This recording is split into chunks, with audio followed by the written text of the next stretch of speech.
Vodafone, pay your tax. We want our libraries back. Vodafone, pay your tax.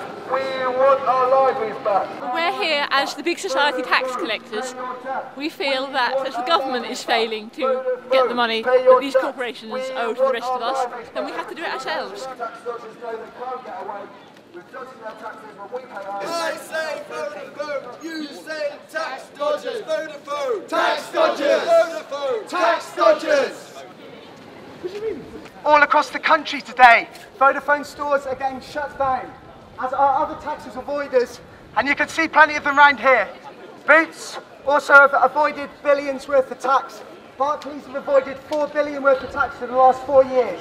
Here in Oxfordshire, we're losing our libraries, we're using our youth centres. The excuse is there's no money, we're all in this together. We're not in this together. Companies like Vodafone owe $6 billion in tax.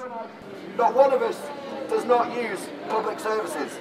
We all have kids going to school, we have brothers and sisters who perhaps go to youth centres. We all use libraries.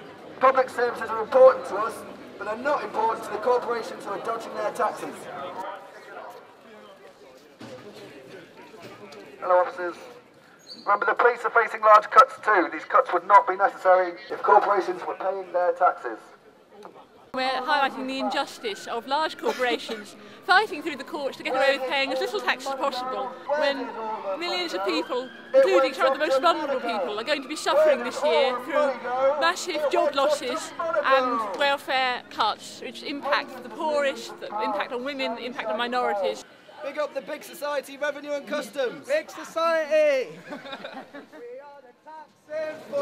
Society, we are the tax enforcement society. We are the tax enforcement society. We are big society, revenue and customs. Tomorrow, you have to hand in your tax returns if you're a private business. If you're Vodafone, you can just rip $6 billion off the government and they'll let you off because they're your mate. In fact, the chief executive of Vodafone is now in the Tory government. He is in the Tory government subsequent to them letting him off £6 billion worth of tax. If you don't pay your tax, the police are going to come knocking on your door. If you don't pay £6 worth of tax, the police are going to come knocking on your door. But if they don't pay $6 billion worth of tax, then they get away scot-free because they're mates with George Osborne.